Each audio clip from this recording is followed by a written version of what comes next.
सबको जय यीशु की। प्रभु यीशु क्रिस्त में प्यारे भाइयों बहनों, नव जीवन का संदेश इस शीर्षक के अंतर्गत प्रतिदिन का ईश्वर का जीवंत वचनों को सुनने के लिए, समझने के लिए, उन वचनों को ग्रहण करते हुए उन वचनों के अनुसार जीवन बिताने की शक्ति, सामर्थ्य, कृपा, अनुग्रह मांगते हुए एक सुंदर आदर्श क्रिस्तीय जीवन बिताने की विशेष कृपा मांगने के लिए मैं आप सभी लोगों का हार्दिक स्वागत करता हूं।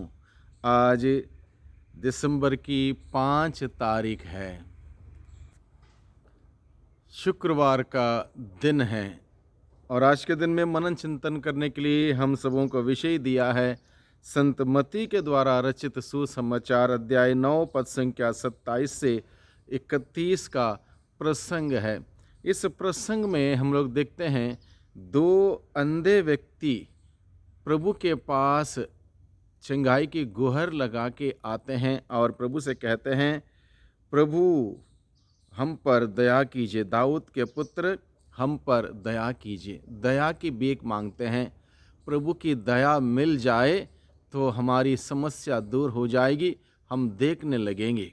इस प्रसंग को लेकर प्रभु आज के दिन में हम सबों को बुलाता है, निमंत्रण देता है कि हम सभी इस प्रसंग के माध्यम से आज के दिन में प्रभु मुझसे और आपसे, हम सबों से क्या कहना चाहता है, इस बात को समझने के लिए प्रभु हमें बुलाता है।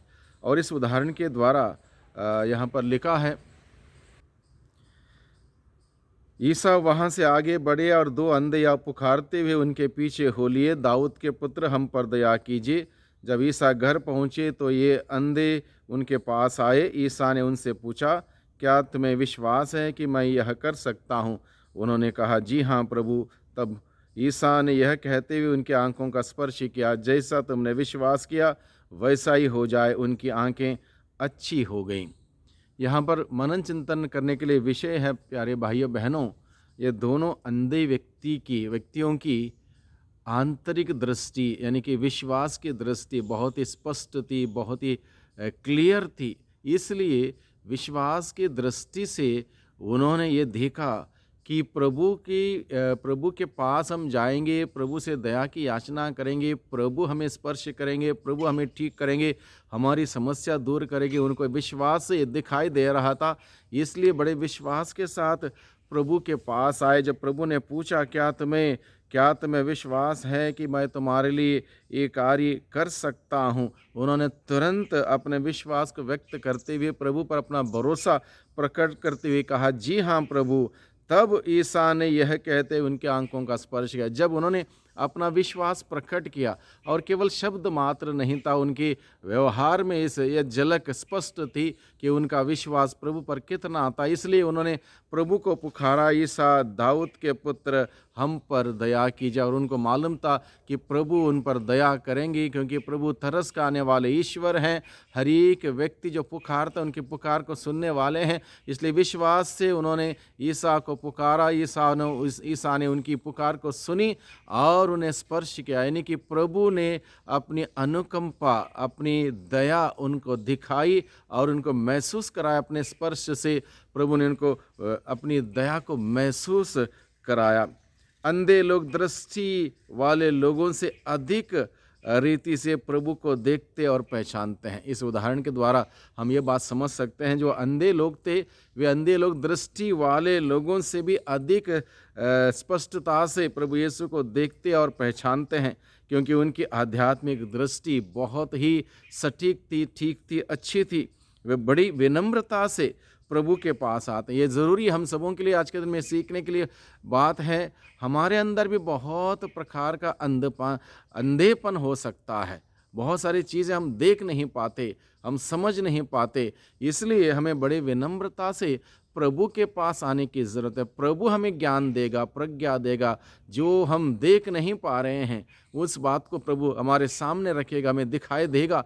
इसलिए आध्यात्मिक रूप से हमें दृष्टि प्राप्त करना बहुत ही ज़रूरी है। पाप हम सबों को अंधा बना देता है। पापमय आदतें, पापमय विचार, पापमय कार्य हमें दिन प्रतिदिन अंधा बना देता है। और आज के दिन में हमारी दुनिया में हम यही देखते हैं, हर कोई व्यक्ति अंधेपन में बढ़ रहा है, आध्यात्मिक अंधेपन में बढ़ रहा है, क्योंकि पाप इंसान को दिन प्रतिदिन अंधा बना देती है और दुनिया की बुराई में लोग फंसते जा रहे हैं। लोगों को एहसास तब होता है जब सब कुछ बर्बाद होता हुआ हो, माता पिता ध्यान नहीं देते बच्चों पर, बच्चे गलत रास्ते में जाते हैं, गलत संगति में जाते हैं, गलत कार्य में जाते हैं। जब एक दिन अंत हो जाता है, बर्बादी हो जाती है, फंस जाते हैं कहीं, तब जाके लोगों को दिखाई देता है। यानी कि अंधेपन का शिकार हम में से हर कोई व्यक्ति है। आज के दिन में हम चारों ओर देखते हैं, हर कोई व्यक्ति अंधेपन का शिकार है, क्योंकि पाप दिन प्रतिदिन, अधर्म दिन प्रतिदिन हम सबों को अंधा बना देता है। इसलिए प्रभु हम सबों को बुलाता है, इस अंधेपन से छुटकारा पाने के लिए हमें प्रभु के पास आना होगा, प्रभु से कहना होगा, प्रभु हम पर दया कर, मुझ पर दया कर, मैं पाप के वजह से अंधेपन का शिकार हो चुका हूँ। मुझे बहुत सारी बातें दिखाई नहीं दे पा रही हैं, क्योंकि मेरे सामने पाप है, मेरे जीवन में पाप है, पापमय आदतों में मैं हूँ, बुराई में फंसा हुआ हूँ, अधर्म का कार्य मैं करता हूँ, इसलिए मेरा अंधापन दिन प्रतिदिन बढ़ रहा है। प्रभु मुझे तेरी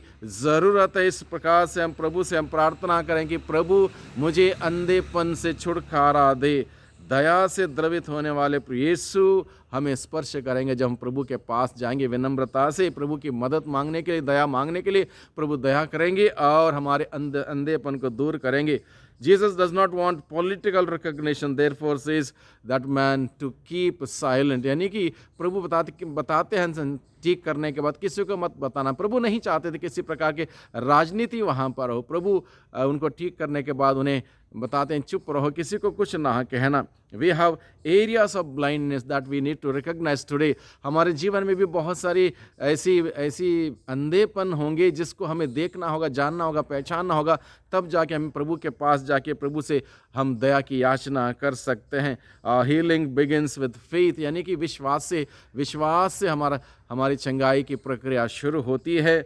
जीसस टचेस अस पर्सनली। प्रभु यीशु हम सबों से प्यार करते हैं, इसलिए प्रभु अपने वचनों के द्वारा आज के दिन में हमें स्पर्श करता है। इसलिए हम प्रभु के पास जाएं और हमारे आध्यात्मिक अंधेपन से हम मुक्त हो जाएं, स्पष्ट तरीके से हम देख पाएं, विश्वास की दृष्टि पाएं, प्रभु से प्यार करें, प्रभु के वचन के अनुसार हम जीने का प्रयास करें। प्रभु की आशीष बरकत हम सबों को निरंतर मिलती रहे। सबको धन्यवाद, सबको जय यीशु की।